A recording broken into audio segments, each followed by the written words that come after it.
Tell me if this sounds familiar. You're weird, you're too much, you never shut up, why you always need to be the center of attention. This is not the truth. This is a story somebody told you because they couldn't handle your bigness.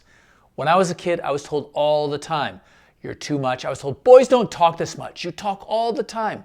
And sure, I did talk a lot because I had all this energy, all this excitement, and people crushed it. I remember when I was in high school, I batted .615, and I told the athletic director that it was my dream to become a Major League Baseball player. And he said, you're dreaming. You think you're gonna become a Major League Baseball player? You're only 5'10". People need to shut you down because they're afraid, because they didn't go for their dreams, because they were afraid that they were gonna get hurt. And now they're stopping you from going for your dreams. And here's the thing, when you shrink, when you make yourself small, it almost always comes from a core emotional need that you develop between the ages of 0 and 7. And those needs are, am I loved?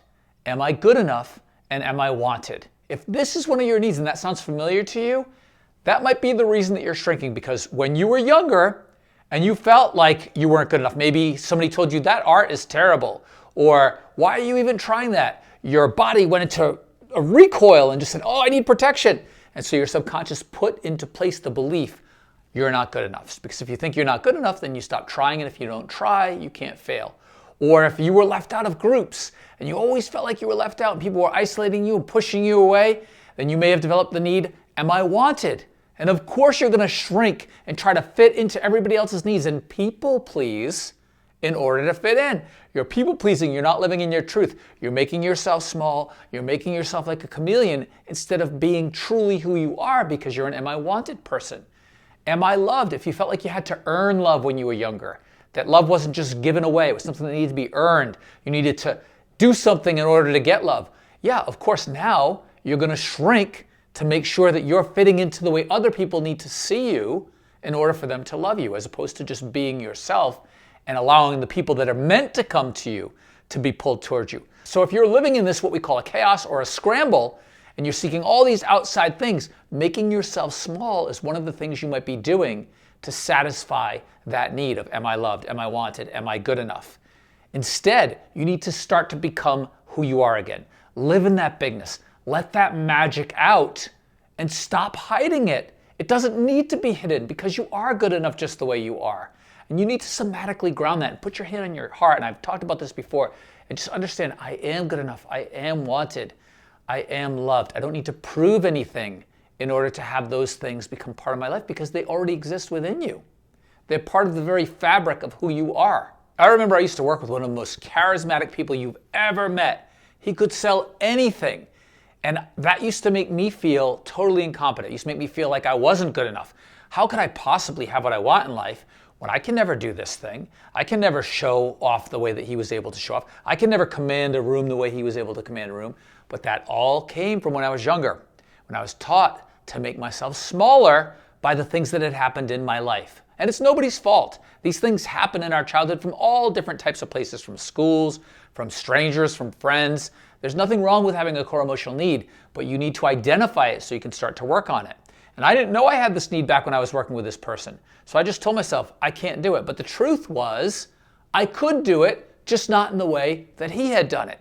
I needed to do it my own way. I needed to do it through being funny, through being honest, through having a lot of integrity. Not that he didn't have those things, because he had a lot of those things too. But it was my map. My map was not somebody who walked into the room and just wowed people the way he did. My map was more deep relationships. And once I learned that, I started to build the success that he had in a different way because I wasn't making myself small anymore. So get out of that small box that you put yourself into, saying, I couldn't possibly do that in anything that you want to do, okay? Even going to a yoga class. I heard somebody talking about this the other day. Oh, I can't go to a yoga class. I can't get into those positions. That's a story that you're telling yourself. That is not true. You can get into those positions. It might take time. You might not do it on day one. Nobody ever does it on day one. But you're believing some story that you can't do things. And stop using that phrasing. I can't do this. I can't do that. I'll never be this. I'll never have that.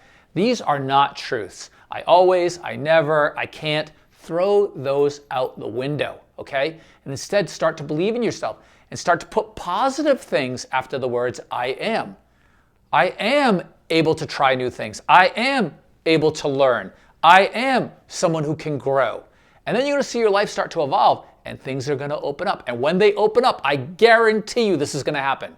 Somebody's going to tell you, oh, you're too much. You're going to hear those old things again because the problem is not you. The problem is that person can't handle your bigness. That's not your fault. That's their fault. You're living in your truth. As long as you're not screaming in their face and being obnoxious, then you're not being too much. You're being you. And people can't always handle that.